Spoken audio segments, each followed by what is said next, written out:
Bueno, buenas tardes. Continuamos el ciclo de conferencias de este seminario con don José Antonio Vivar del Riego, licenciado en Derecho por la Universidad Complutense de Madrid, funcionario del Cuerpo Superior de Técnicos de la Administración de la Seguridad Social. En la actualidad desempeña las funciones de consejero técnico del Centro de Publicaciones del Ministerio de Sanidad, Consumo y Bienestar Social. Es especializado en heráldica, diplomado por la Escuela Marqués de Avilés, el curso 2001-2002, y numerario de la Asociación de Diplomados en Genealogía, Heráldica y Nobiliaria. Numerario de la Real Academia Matritense de Heráldica y Genealogía, desde el 31 de mayo de 2021. Actual responsable de su portal de Internet. Electo del Instituto Internacional de Genealogía y Heráldica en el 2018. Ha impartido numerosas conferencias en la Asociación de Diplomados en Genealogía, Heráldica y Nobiliaria y en cursos y congresos de ámbito nacional e internacional. También tiene diversas publicaciones. Ha publicado en diversas revistas científicas especializadas como Emblemata o los Anales de la Real Academia Matritense de Heráldica y Genealogía.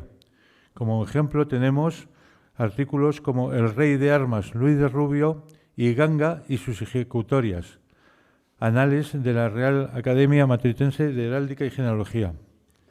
Ha publicado el libro Heráldica, apuntes para su estudio y su práctica, y discursos de ingreso en la Real Academia de Matritense, cuyo título era De Heráldica y Diccionarios.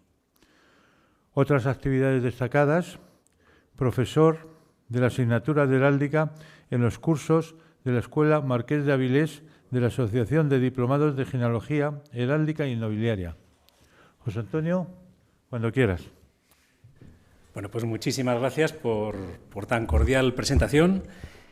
Siempre cuando uno lee esas cosas, lo oye y todo eso lo he hecho yo, Dios mío, es pasado. Bueno, por supuesto, cortesía, no por obligada, menos gustosa, pues tengo que dar las gracias tanto a la UNED como a la Real Asociación de Hidalgos de España y sobre todo también a los directores del curso, los señores Alvarado y don Feliciano Barrios, por darme la oportunidad de estar hoy aquí con ustedes en presencia y en línea. El tema que quisiera tratar es el de la heráldica de las reinas de España y en especial la heráldica de las consortes reales. Es un tema muy atractivo, yo diría que especialmente atractivo, como ahora veremos, debido a algunas peculiaridades que se dan en este armorial tan particular que voy a intentar sintetizar. Empezaremos por la heráldica de las reinas propietarias. Quiero comenzar haciendo un esbozo muy breve de la heráldica de las tres reinas que a lo largo de la historia de España han ocupado el trono como reinas propietarias: Isabel la Católica, Juana la Loca e Isabel II. El estudio de estos escudos obviamente no justificaría la presente intervención. Su heráldica es suficientemente conocida y en términos generales podemos decir que las dos primeras, como ocurre con todos los reyes del antiguo régimen, no hay una frontera definida entre el escudo del monarca y el escudo del reino. Mientras que el uso heráldico de Isabel II, pues ya propio como reina, cada vez más apartado del símbolo de la nación, sigue la configuración de las armas grandes impuestas por Carlos III. Comencemos con Isabel la Católica. Si bien Isabel I utilizó como reina de Castilla el cuartelado castellano-leonés, especialmente en acuñaciones del inicio de su reinado, ya desde la Concordia de Segovia en 1475, Isabel y Fernando acuerdan adoptar como emblema de su soberanía compartida un escudo único para ambos en lugar de lo que sería de esperar, un escudo personal para cada uno de ellos conforme a los usos de sus respectivos reinos. Este acuerdo reviste una extraordinaria importancia. De hecho, puede considerarse como el bautizo simbólico de la recién nacida España. El escudo adoptado, de todos conocido, mezcla mediante cuartelado 2 a 2 las armas castellanas de Isabel, el cuartelado de Castilla y León, con las aragonesas de Fernando, Aragón y Sicilia. Todo ello timbrado por una corona real abierta y sostenido por un águila nimbada, tradicional símbolo del evangelista San Juan y emblema personal de Isabel que ella utilizaba en sus sellos previos. A este escudo se le fueron añadiendo con posterioridad nuevas armas en función de la realidad de cada momento, de las que nos interesa principalmente la inserción en un entado en punta de la granada del Reino de Granada tras su conquista en 1492. La aparición de las armas de Navarra, de Nápoles o de Jerusalén se fechan después de la muerte de la reina. Juana I de Castilla, Juana la Loca. Con Juana, la hija de los reyes católicos y viuda de Felipe I, se vive una excepcional situación en la corona española. A pesar de su situación mental, sus derechos como reina propietaria son respetados, si bien mediatizados por la tutela que supone el reinado conjunto con su hijo Carlos. No obstante, la obvia exclusión de la acción de gobierno contrasta fuertemente con el plano simbólico, en el que el emperador Carlos respeta la primacía de los títulos de ésta en los actos nominados por ambos. Armas propias de la reina son las recibidas de su ascendencia, pero el uso heráldico prevalente es el escudo que presenta conjuntamente estas armas cuarteladas con las de su esposo Felipe. Así, muestra en primero y cuarto el cuartelado de Castilla y León con Aragón y Sicilia y entado de Granada. Los cuarteles segundo y tercero contracuartelan Austria, Borgoña antigua y moderna, y Brabante, a lo que se añade un escusón brochante sobre el todo con las armas partidas de Flandes y Tirol, dando así entrada en los escudos de la monarquía hispana a unas armas que marcarán su configuración durante los siglos posteriores. El conjunto puede aparecer sostenido por un águila acolada, figura recibida de su madre Isabel, o también conforme al uso de su padre Fernando, alternando los cuarteles aragoneses con un terciado con las armas de Aragón, Jerusalén y Hungría. Damos un salto temporal. La reina Isabel II, hija de Fernando VII, ocupa el trono de España en una época muy diferente de las anteriores, en todos los aspectos, incluido, por supuesto, en el aspecto simbólico. El siglo XIX, una vez arrumbado el antiguo régimen, comienza a diferenciar las armas del monarca de las de la nación. Ya se ha hablado esto en las sesiones anteriores. Y así sucede durante este reinado.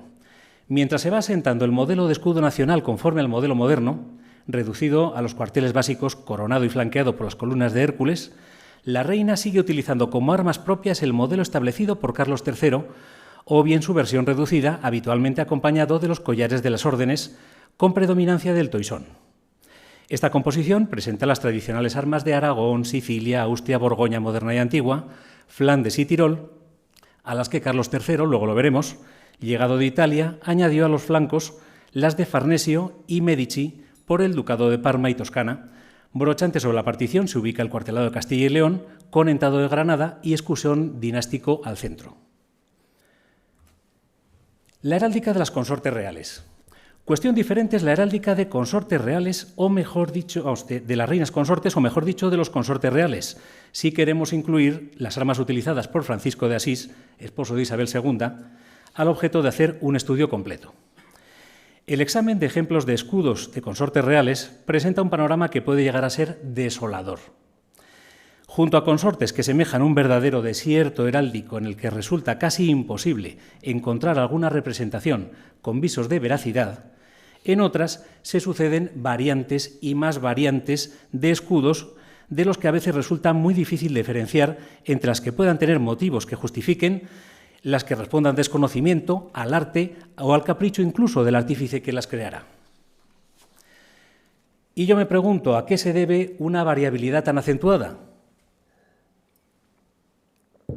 Tal abanico de usos heráldicos no lo encontramos, por ejemplo, en la heráldica de los monarcas reinantes, que goza de una estabilidad bastante evidente a pesar de factores diferenciadores estéticos o incluso de estructura del escudo, pero en general quedando siempre el escudo del monarca construido de una misma manera, con una misma lógica que lo hace perfectamente reconocible. Cuando el escudo del rey empieza a diferenciarse del escudo de la nación, las armas nacionales siguen también la misma lógica, a pesar de las variaciones estilísticas, pero incluso esta variabilidad se ve pronto minimizada gracias a la implantación de lo que conocemos como el modelo oficial del escudo. Y tampoco encontramos tal variabilidad si estudiamos, por ejemplo, escudos de personas con cargos o desempeños públicos, heráldica episcopal, escudos de dignidades civiles, oficios militares, nobleza titulada, etc. Parte de la variabilidad observada en la heráldica de consortes reales se explica por factores habituales en otras series heráldicas, como el estilo artístico con el que se ejecuten o bien por la propia peripecia vital del personaje. Así, por ejemplo, entra dentro de lo normal que el cónyuge regio haya hecho uso de armas personales o dinásticas antes del matrimonio, o que posteriormente su escudo evolucione por circunstancias diversas, de las que interesan principalmente dos: la elevación al trono del príncipe ya casado, que supondrá como mínimo un cambio de corona, y la viudedad del cónyuge real, que puede también quedar reflejada en sus armas.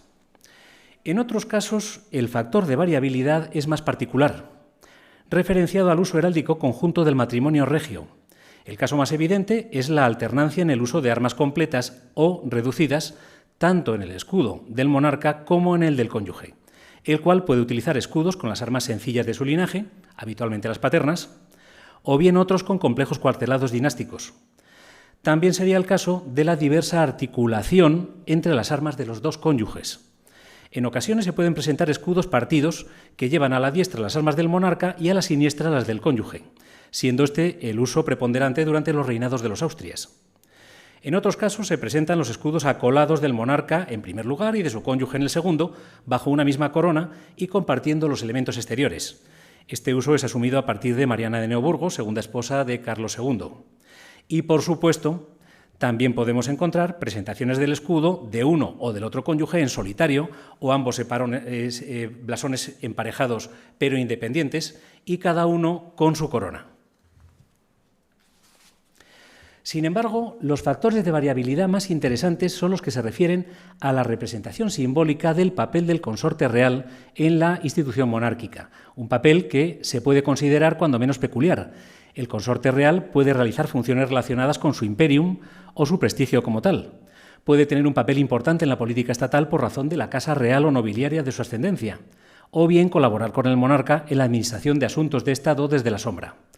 Pero carece de un papel oficial propiamente dicho, circunstancia que llega hasta la vigente Constitución española, cuyo artículo 58 especifica que la reina consorte o el consorte de la reina no podrán asumir funciones constitucionales, salvo lo dispuesto para la regencia.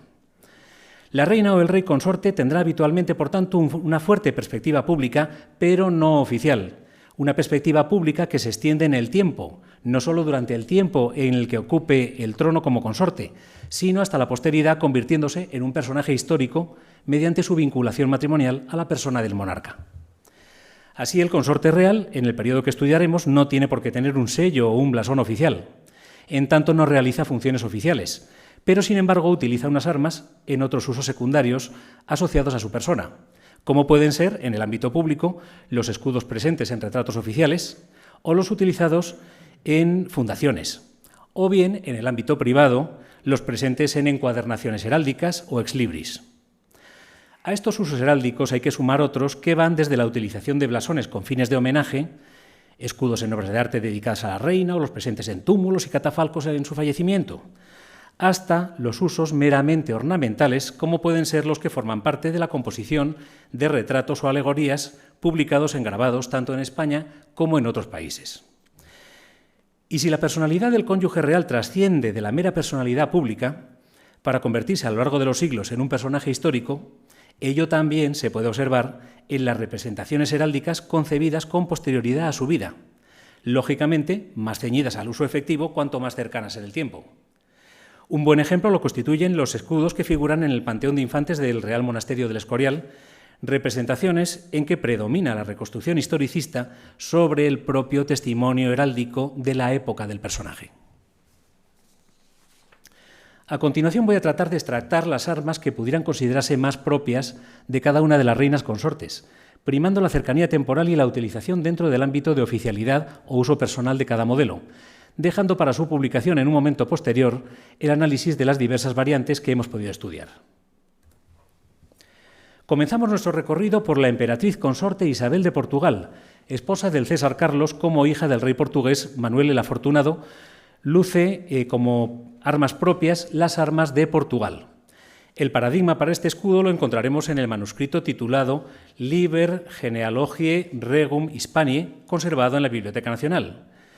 Este manuscrito se inicia con una bella capitular que tenemos en pantalla, que contiene el escudo partido de las armas dinásticas de Carlos V, conforme con la configuración antes comentada, establecidas por sus padres Felipe y Juana, y en segundo, las armas solas de Portugal, de la reina Isabel.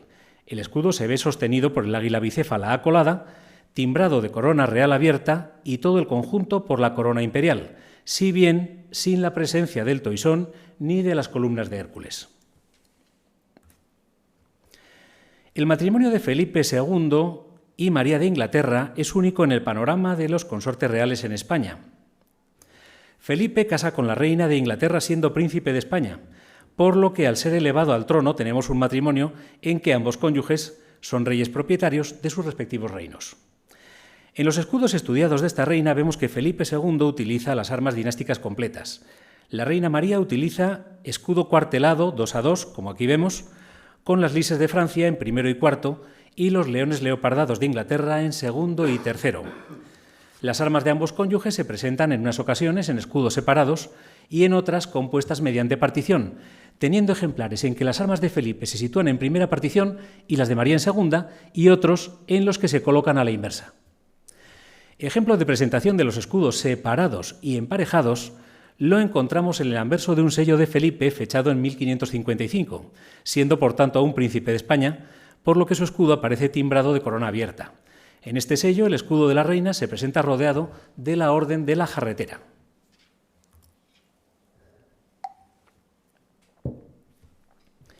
Felipe II casa en terceras nupcias con Isabel de Valois, hija de Enrique II de Francia. Isabel utilizará como armas propias de Francia, de azur, 3 lises de oro bien ordenadas, sin ninguna partición, sin ninguna brisura, sin ninguna figura, sin ningún otro elemento adicional. Si bien en el conocido conjunto escultórico de Pompeyo Leoni en la Basílica del Escorial se la presenta con un manto armoriado que lleva como segunda partición no 3, sino un sembrado de lises. La heráldica de esta reina adopta en todos los casos que conocemos la forma de escudo partido, con las armas dinásticas de Felipe en la primera partición y las lises de Isabel en la segunda. Coetáneo del real matrimonio y sin duda acuñado como homenaje por tal evento es este jetón que cuenta en su anverso con las armas de la reina inscritas en un sencillo perfil losanjado, más bien en escudo caironat, que se dice, o de baldosa, sin elementos exteriores. En este caso, las armas de Felipe II son unas armas dinásticas completas. Felipe II casa por cuarta vez con su sobrina, la archiduquesa Ana de Austria, hija de Maximiliano, rey de Bohemia y archiduque de Austria y luego emperador. La reina Ana utiliza como armas un cuartelado con el fajado de Hungría y el león de Bohemia, con escusón de Austria en unos casos y partido de Austria y Bohemia y Borgoña en otros, armas todas ellas que recibe de las distintas ramas que conforman su ascendencia. La heráldica que encontramos en su tiempo destaca por su escasa variabilidad. En un curioso opúsculo editado en Burgos en 1571, titulado Relación verdadera del recibimiento que la ciudad de Burgos hizo a la reina doña Ana de Austria en 1570, vemos 2 ejemplares de estas armas, una en portada y otra en el interior, configuradas como escudo partido, llevando en primer lugar las armas dinásticas de Felipe II y en segundo las descritas de Ana de Austria, timbradas con corona cerrada de 4 diademas. Pasamos a Felipe III y Margarita de Austria. Felipe III casa en únicas nupcias con su prima segunda, la archiduquesa de Austria Margarita de Austria-Estiria, nieta del emperador Fernando I e hija del archiduque Carlos II, duque de Estiria. Nuevo matrimonio dentro de la Casa de Austria, y armas que se repiten una vez más, pues Margarita utiliza de nuevo el cuartelado de Hungría y Bohemia que veíamos en el reinado anterior, cortado en ocasiones con la faja de plata de Austria. Encontramos estas armas en diversas configuraciones, en solitario, emparejadas o cuarteladas con las de su esposo. En la fachada del convento de las Descalzas Reales de Valladolid, que ostentó el patronazgo regio cuando la corte se trasladó a la ciudad, aparecen los escudos de ambos esposos por separado. El de la reina ostenta un cuartelado con Hungría y Bohemia en primero y cuarto y Austria en segundo y tercero, timbrado el conjunto de corona cerrada de 4 diademas y rodeado del toisón de oro. Isabel de Francia. Felipe IV, siendo príncipe de Asturias, contrae matrimonio con Isabel de Borbón, hija de Enrique IV de Francia, un matrimonio de conveniencia política concebido para reforzar las buenas relaciones entre ambas coronas. Isabel utiliza como armas las flores de lis de Francia, si bien habitualmente no aparecen como armas completas, sino dimidiadas en escudo partido con las del monarca, como en este ejemplo, representado en un grabado de la época. En este caso, las armas hispanas están reducidas a Castilla y León y el escudo aparece flanqueado por sendas palmas y timbrado por corona cerrada de 4 diademas. Viudo Felipe IV vuelve a casar y de nuevo busca esposa en la Casa de Austria, en la persona de su sobrina, la archiduquesa Mariana de Austria, hija del emperador Fernando III. De las armas de la reina Mariana encontramos diversas composiciones, partidas con las armas completas o reducidas del monarca, de la que la más paradigmática es la que, en la partición correspondiente a la reina, cuartela las fajas de Hungría en el primero, el león de Bohemia en el segundo, Castilla y León en el tercero y en el cuarto Borgoña, Tirol y Flandes, mediante un partido y medio cortado. Todo ello brochante de la faja plateada de Austria. Una cuestión que apuntamos al principio es la práctica ausencia de sellos de reinas durante el período estudiado. El caso de Mariana de Austria nos lo ilustra a la perfección. Fallecido Felipe IV, Mariana queda como reina gobernadora durante la minoridad de su hijo. Sería lógico pensar que como reina gobernadora utilizase su propio sello, pero no es así. La consulta de repertorios sigilográficos como el de Guglieri nos muestra cómo, aun en asuntos directamente firmados por la reina, el sello utilizado era el de su hijo, el rey Carlos II, con las armas propias de éste. María Luisa de Orleans. En el permanente vaivén matrimonial de la Casa de Austria, Carlos II vuelve su mirada a París y contrae matrimonio con María Luisa, hija de Felipe I, duque de Orleans, y sobrina de Luis XIV de Francia, quien utiliza como armas las sencillas de Orleans, que son las lises de Francia con lambel de plata de 3 pendentes, si bien la composición más frecuente es de nuevo el escudo partido con las armas del monarca en primero y las de su esposa en segundo. Viudo Carlos III casó en breve plazo en segundas nupcias con Mariana de Neoburgo, hija del príncipe elector Felipe Guillermo del Palatinado, duque de Neoburgo. Conocemos un gran número de ejemplares de las armas de esta reina, que presentan una alta variabilidad, pudiendo aparecer reducidas a un cuartelado con el losanjado de Baviera y el león del Palatinado, o bien presentar las armas grandes del ducado del Palatinado, un cuartelado de 8 o de 9 cuarteles en alguna representación, que incluye, además de las mencionadas, el león de Jülich, el carbunclo de Cleveris, un segundo león por Berg, una faja ajedrezada de oro y de plata por Mark, unos cabríos bien visibles por Ravensberg y la barra de Moers, todo ello brochante de un escursón con un león por Zweibrücken, aquella localidad que era de Pont, 2 puentes. María Luisa Gabriela de Saboya. El traumático cambio de dinastía con el que se presenta el siglo XVIII en España coloca en el trono a Felipe V, quien en 1701 contrae matrimonio con María Luisa Gabriela de Saboya, hija del duque de Saboya. La mayor parte de los grabados de la época representan como armas de la reina la cruz de la Casa de Saboya, bien acoladas, bien partidas con las de Felipe V.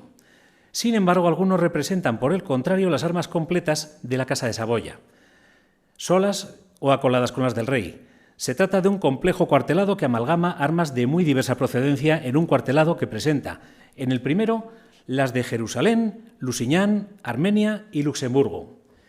En el segundo, las germanas de Westfalia, partidas del Cancelín de Sajonia, y en el dentado en punta, las armas de Angria, que son 3 conteras de espada.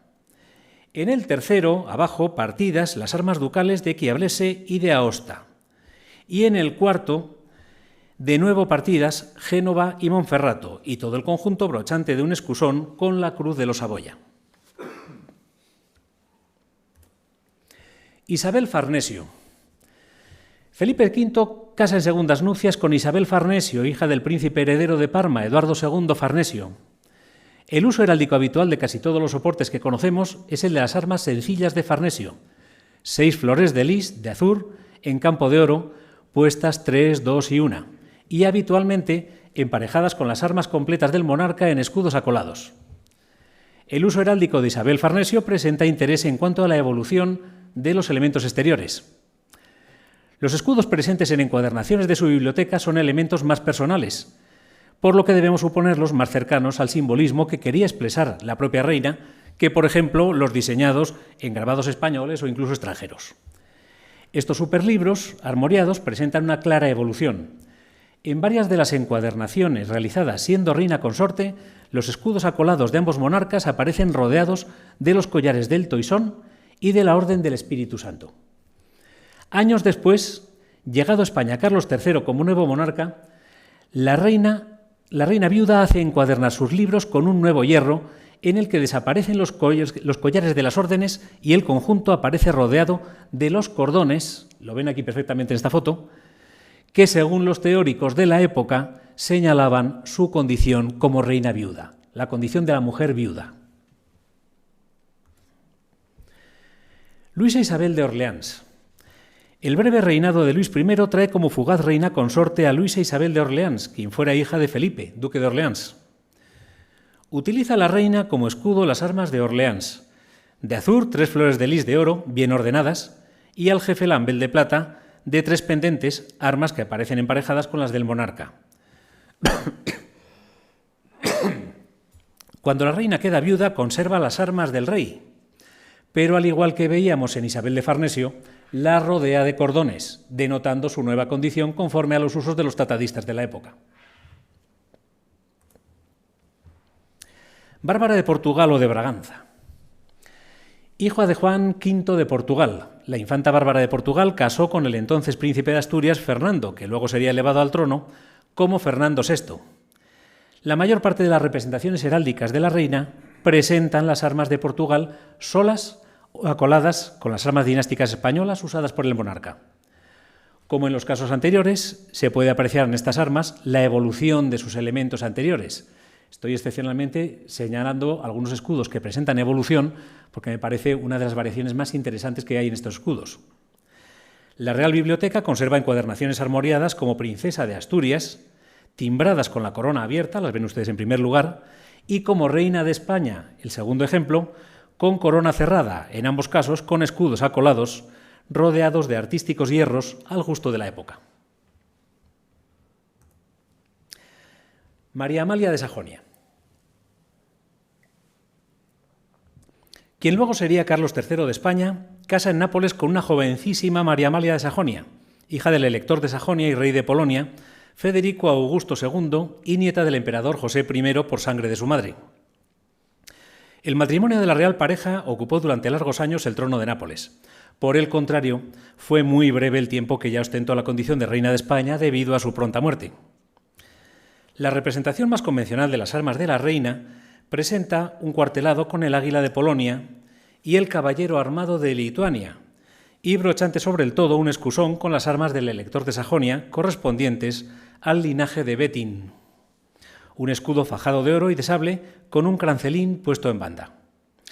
Este escusón ya presenta una acusada variabilidad, por cuanto que unas veces aparece con estas armas sencillas y otras partidas con 2 espadas cruzadas, símbolo del elector y de la mariscalía de Sajonia. El escusón también puede aparecer sin timbrar, o bien sumado de corona o de un bonete, un uso bastante curioso en heráldica.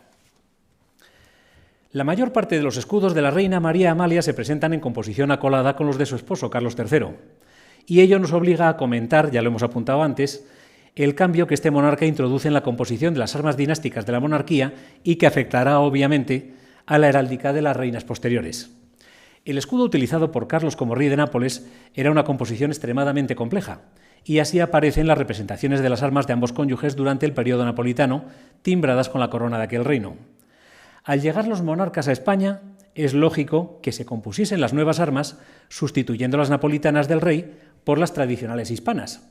Sin embargo, Carlos II renueva la composición del escudo, colocando Castilla y León en su centro, con entado de granada y el escusón borbónico brochante sobre la partición, y modificando el resto del cuartelado para incluir en los flancos, como armas dinásticas, las ya mencionadas de Farnesio y Medici por los ducados de Parma y Toscana. Sucede a Carlos III su hijo Carlos IV, quien se encontraba casado con su prima María Luisa de Parma, hija del duque Felipe I de Parma, hermano de Carlos III. Las armas utilizadas por la reina en casi todos los soportes parten de las de Farnesio, con sus lises de azur en campo de oro, con una cruz paté de gules cantonada de 4 águilas de sable correspondientes al linaje de Gonzaga, Brochante sobre el todo el cuartelado de Castilla y León y, a modo de sobreescusón, las lises borbónicas. Suelen aparecer rodeadas de los collares de las órdenes del Toisón, del Espíritu Santo y de una tercera, que en unos casos es la de Carlos III y en otras es la napolitana de San Genaro. Julia Clary. La dominación napoleónica trajo como consorte a la esposa de José I, Julia Clary, Julie Clary, y decimos trajo en sentido figurado, pues esta reina nunca estuvo en España acompañando a su marido, sino que permaneció en París en la corte de Bonaparte. Así pues, intrusa y ausente, a muchos historiadores les cuesta incluirla en la lista de las reinas de España. No obstante, en aras a que este trabajo sea lo más completo posible, no podemos eludir su comentario. Hija de un comerciante de Marsella, la primera reina de España, pues, cuyo origen es ajeno a la nobleza, la reina ausente también tiene una heráldica ausente. Ninguno de los diversos retratos que se conservan de su persona muestra ningún elemento heráldico, como tampoco los hemos encontrado en documentación, en su sepulcro o en cualquier otro soporte. La Real Biblioteca conserva una encuadernación heráldica que atribuye a esta reina, en la que, inserto en un pabellón con la corona real al timbre y rodeado del collar del Toisón, se presenta el escudo con la partición sextuple de José I, ya sabemos, cuartelado de los reinos españoles con Granada e Indias en el entado en punta.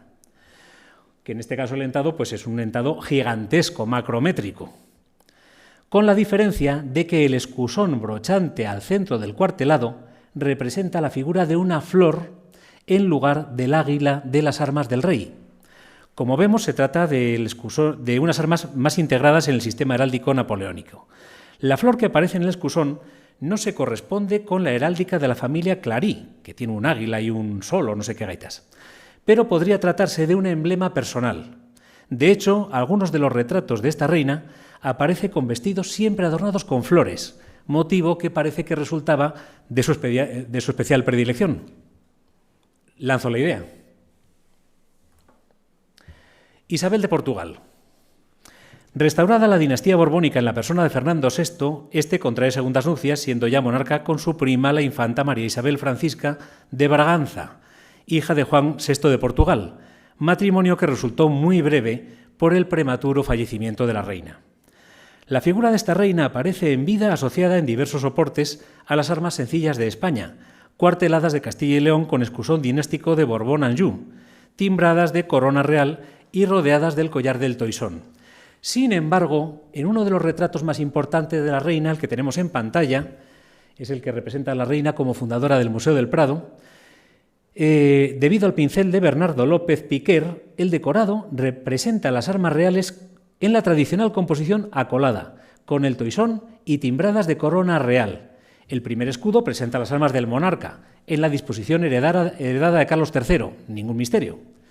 En tanto que el segundo, del que el borde del lienzo solo permite apreciar 2/3 de la superficie, o sea, no es que haya puesto yo mal la foto, es que el cuadro no llega más, muestra claramente las armas sencillas de Portugal.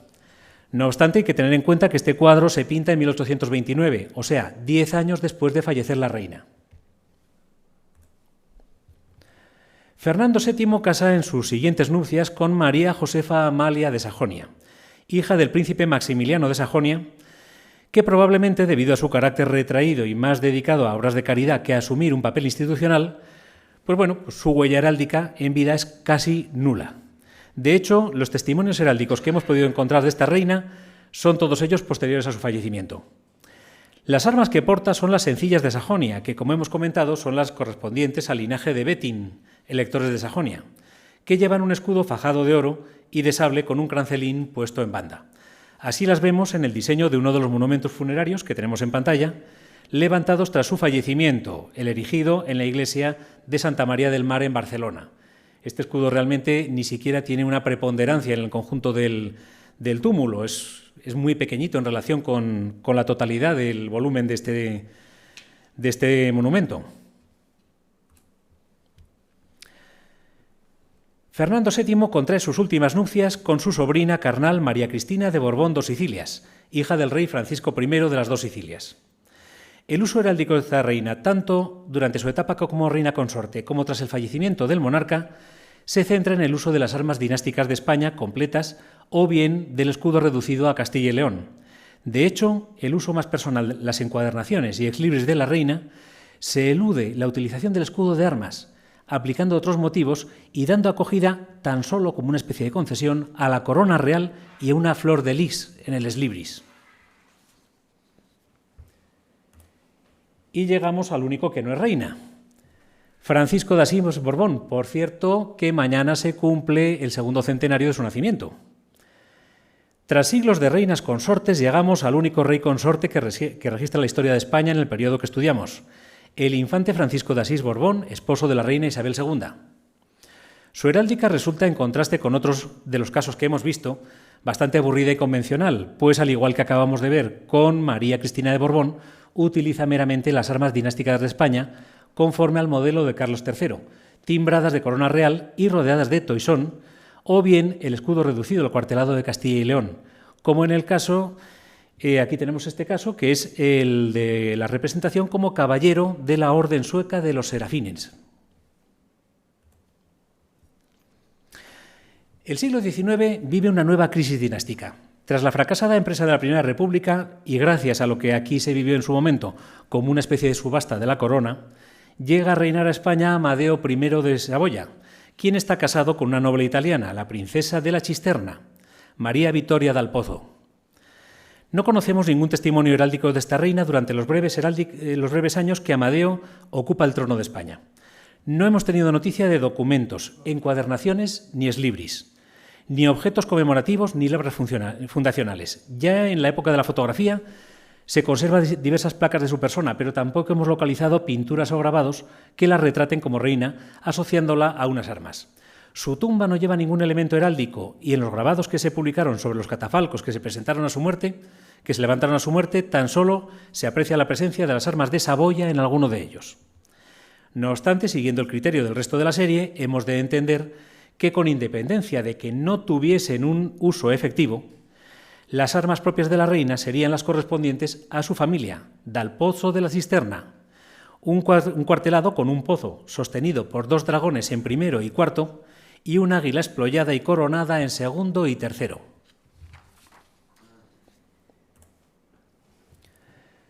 La dinastía borbónica regresa al trono español en la persona de Alfonso XIII, quien contrae matrimonio con su prima María de las Mercedes de Orleans, hija del duque de Montpensier y de la infanta Luisa Fernanda. María de las Mercedes es la reina más popular de la historia de España. Por el entusiasmo que despertó la real pareja en su momento, las muestras de cariño y de dolor cuando falleció la reina, y, como no, por la magnífica película que retrató la historia con enorme éxito de público. Sin embargo, esta popularidad nos puede llamar a engaño, dado que María de las Mercedes compartió el trono con su esposo tan solo durante unos breves meses, antes de su prematura muerte. Su huella heráldica como reina está abocada, por tanto, a ser muy escasa. No obstante, esto se compensa en parte por algunos de los materiales gráficos que abundaron con motivo de la boda y de las exequias reales, algunos de los cuales aparecen armoriados. María de las Mercedes utilizó como armas las de Orleans, con las 3 lises de Francia con lambel de plata, armas que en su momento se presentaron habitualmente en la tradicional disposición acolada con las armas del monarca reducidas al cuartelado de Castilla y León, con granada y el escusón dinástico. En este caso observamos que aparecen las armas en una muy tradicional disposición de escudos emparejados, pero no compartiendo la misma corona, sino cada escudo con su corona. Alfonso XII contrae segundas nupcias con la archiduquesa María Cristina de Austria, hija del archiduque Carlos Fernando de Austria, en un matrimonio marcado por la política, pero que a la postre, fallecido el monarca, sería una gran baza para la estabilidad de España durante el periodo de la regencia hasta la mayoría de edad de Alfonso XIII. El papel de María Cristina como esposa primero y regente y madre del rey después prodiga su imagen como pocas reinas. Cuadros, grabados, retratos fotográficos. Pero lo normal es que la persona de la reina se asocie en todos ellos con la heráldica nacional, bien en la composición de las armas grandes, bien en la reducida a 4 cuarteles con o sin escusón. Sin embargo, en el ámbito privado, la reina María Cristina sí utiliza escudo propio, en concreto en su ex libris, que lo tenemos en pantalla. Se trata de un escudo partido que en el primero trae las armas de España reducidas a Castilla y León, con entado de granada y escusón borbónico, si bien el escusón aparece sin bordura. La segunda partición, con el blasón propio de la reina, aparece terciada en palo, mostrado en primer lugar un león de gules en campo de oro con armas de Habsburgo, en el centro las armas austríacas, de gules una faja de plata, y en tercer lugar una banda de gules en campo de oro cargada de 3 aguilones de plata, que son armas de Lorena. Alcanzada la mayoría de edad, Alfonso XIII ocupa plenamente el trono de España y contrae matrimonio con la británica Victoria Eugenia de Battenberg, hija de Enrique de Battenberg y nieta de la reina Victoria. El uso heráldico de la reina pasa por la utilización de un cuartelado con las armas del Reino Unido, en primero y cuarto los leones leopardados de Inglaterra, el segundo con el león de Escocia y el tercero con el arpa de Irlanda. Y en escusón brochante sobre la partición, el blasón familiar de la Casa Condal alemana de Battenberg, que lleva un cuartelado con Hesse en el primero y cuarto, es un león bandado de plata y de gules, y Battenberg en el segundo y tercero, de plata 2 palos de sable, armas a las que se añade una bordura de gules cargada de leones leopardados. La configuración de estas armas se realiza precisamente con motivo de su boda con Alfonso XIII, dado que no teniendo Victoria Eugenia la condición de Alteza Real, esta le fue concedida en 1906 por el rey Eduardo VII, con el fin de dotarla de una condición más adecuada para contraer un matrimonio real. Esta concesión se reflejó heráldicamente con la adición de las armas familiares del cuartelado británico a las armas familiares del cuartelado británico en la disposición que hemos comentado. Sofía de Grecia. Tras el paréntesis de la Segunda República, la Guerra Civil y el franquismo, la monarquía es restaurada en la persona de Juan Carlos I, casado con doña Sofía de Grecia, hija de los reyes de Grecia, Pablo I y Federica. Desconocemos que doña Sofía haya hecho uso de armas personales. En sus intervenciones oficiales como reina consorte siempre ha aparecido con el escudo de España o con las armas reales. Sus retratos carecen de heráldica, como tampoco aparece escudo alguno en documentación u otros usos habituales en épocas pasadas. De hecho, solo conozco un uso que pudiera considerarse oficial: el escudo que tenemos en pantalla, presente en la Galería de Armas de los Caballeros y Damas de la Orden de los Serafines de Suecia, en la iglesia de Riddarholmen, en Estocolmo. Orden que fue concedida a los monarcas con motivo de su visita de Estado a Suecia en el año 1979. El escudo presenta un partido con las armas sencillas de España, con el escusón borbónico en el primero y en el segundo las armas dinásticas de la ascendencia de la reina. Se trata de una muy compleja composición que presenta una cruz griega de plata sobre campo de azur con un escusón dinástico que hace referencia a la dinastía Schleswig, Holstein, Sonderburg, Glücksburg, casa descendiente de la realeza danesa. El escusón se compone de una cruz de plata que cantona en el primero las armas de Dinamarca, en el segundo Schleswig, en el tercero una composición con las de la Unión de Kalmar, Islandia, las Islas Feroe y Groenlandia, y en el cuarto un cortado con las armas del rey de Dinamarca como rey de los godos y como rey de los vendos. Brochante sobre el todo hay un sobreescusón de nuevo cuartelado con las armas de 4 territorios de Dinamarca: Holstein, Stormarn, Dithmarschen y Lauenburg. Y brochante sobre este sobreescusón un segundo partido con las armas de Oldenburgo y Delmenshorst. Tras la abdicación de Juan Carlos I, la corona recae sobre su hijo Felipe VI, casado con doña Leticia Ortiz Rocasolano. De nuevo encontramos en la actual reina una ausencia de utilización de heráldica propia, tanto en el ámbito oficial como en el privado, estando asociada a su presencia siempre al escudo de España o al del monarca. En el año 2004, con motivo de la Real Boda, el marqués de la Floresta hizo público un proyecto de armas bastante inadecuado para doña Leticia, el único del que tenemos conocimiento, que presenta un escudo partido con las armas de España, con el escusón borbónico en el primero y cuartelado, con escudos correspondientes a los apellidos de la reina en el segundo, de azur con un lucero de oro por Ortiz y de oro con una rosa de gules botonada y hojada de sinople por Rocasolano. Como vemos, estamos hablando del recurso de mal heraldista: ir al repertorio, coger el apellido y copiar el primer escudo. La propuesta contaba con un lamet de azur que desaparecería con la elevación al trono del antes príncipe. Esta propuesta la recojo porque ha visto alguna ocasional aparición en la prensa, pero por fortuna no ha habido ningún interés en su adopción oficial, lo que por otra parte parece la mejor opción. Obviamente, pues sería muy aconsejable que desde la Casa del Rey se abordase la confección de unas armas oficiales para la reina acordes con la dignidad real que ostenta. En cualquier caso, pues me encantaría conocer el criterio de don Feliciano cuando luego hable de los escudos de la Casa Real. Hasta aquí el armorial que hemos intentado sintetizar de las reinas titulares y consortes. 3 reinas titulares, 25 reinas consortes y un rey también consorte que se han sucedido a lo largo de la historia de la monarquía española. Como hemos adelantado, hay un extraordinario contraste entre el uso heráldico de las reinas que han ocupado el trono como reinas propietarias, un uso marcado por la naturaleza como símbolo oficial, y el de las consortes reales, con un uso diametralmente diferente a caballo entre la exteriorización de la procedencia dinástica, el mero símbolo vinculado a las armas del monarca o el reducido uso personal, lo que da lugar a un abanico de variantes, en algunos casos asombrosamente amplios. Como propuse en un principio, he intentado realizar una labor de síntesis, seleccionando de cada una de las consortes un ejemplar que pudiera considerarse paradigmático o cuando menos tan representativo de las armas utilizadas como para ilustrar la realidad de cada uso heráldico de la forma más adecuada posible. Sin embargo, soy perfectamente consciente de que tanto los criterios que he utilizado como la propia selección pueden ser perfectamente discutibles. Y, por supuesto, desde aquí admito la discusión. En ningún momento he pretendido hacer un armorial cerrado. Solo pretendo hacer una propuesta que facilite el estudio diacrónico de la realidad heráldica de las consortes reales.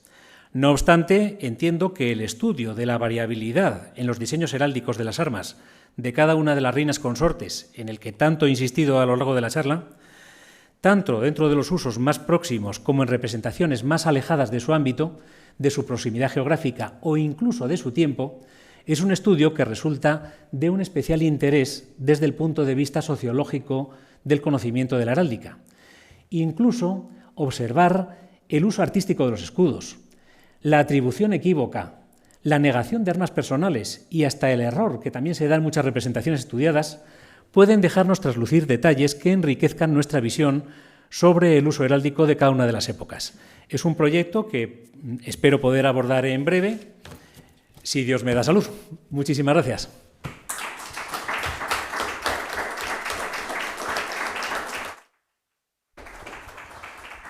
Muchas gracias, José Antonio, por esta magnífica conferencia. ¿Tienen alguna pregunta? No. Jaime, adelante.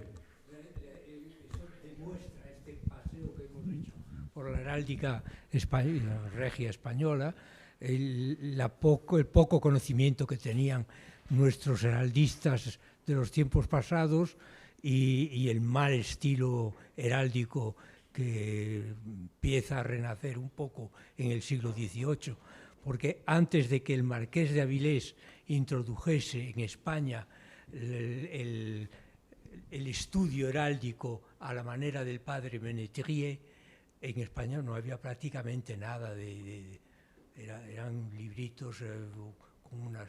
Y aún así, en Francia, en aquella época, hasta el siglo XVIII, no se reguló la heráldica como se entiende hoy día, porque hay, por ejemplo, y perdón por la alusión al famoso heraldista francés Vulson de la Colombière, que termina uno de sus últimos capítulos de su obra Ciencia Heroica, que fue, por cierto, un error de impresión el que acuñó ese título, que era Ciencia Heráldica en realidad, y desde entonces se aplicó el término de ciencia heroica a la ciencia heráldica, por un error de impresión.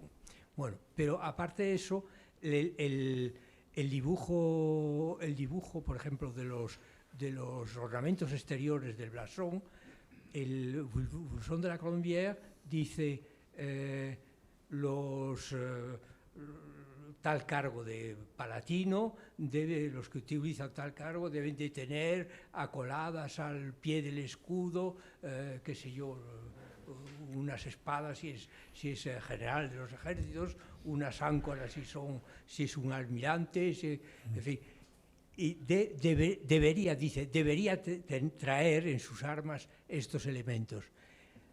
A la edición siguiente, no a la edición de esta obra, de los heraldistas que lo siguieron, ya aparece los almirantes traen los... O sea, que se incorporó a lo antiguo todos estos símbolos. Pero aquí eso apenas se conoció. Muchas gracias, Jaime. Bueno, te tengo que dar las gracias muy efusivamente por el escolio tan precioso que has hecho de mis palabras. Tengo que estar al 100% de acuerdo con lo que has dicho. Para estudiar esta heráldica, para hacer la síntesis que acabo de presentar, he visto cerca de 200 escudos de reinas de España. Y en esos 200 escudos, efectivamente, se ve absolutamente de todo. Tanto en los que son más cercanos al ámbito de oficialidad en el que vive la reina, que efectivamente pues ahí aparecen cosas un tanto más razonables, muchas veces más atadas a los tratados, muchas veces más reglamentistas, pero también aparecen muchas variaciones a veces inexplicables, como en los ámbitos en que nos vamos alejando de esa oficialidad y encontramos verdaderos disparates que a mí, que me gusta mucho el estudio del error en la heráldica, creo que pueden ser enormemente significativos. Significativos no solo del grado de conocimiento de la ciencia heráldica en nuestro país, sino también de otras cuestiones diferentes, de lo que puede ser la forma de entender el simbolismo en la época, la forma de dialogar el arte con la heráldica, que es un tema que hoy está de tantísima actualidad, con el tema del diálogo o el rechazo entre los logotipos y los escudos. Pues todo eso son temas de los que se pueden extraer enseñanzas muy interesantes viendo una serie de heráldica tan curiosa como esta de las reinas y la enorme variabilidad que presentan entre ellas sincrónica y diacrónicamente. Muchísimas gracias. Muchísimas gracias, José Antonio. Y aquí tienes tu casa. Muchas gracias.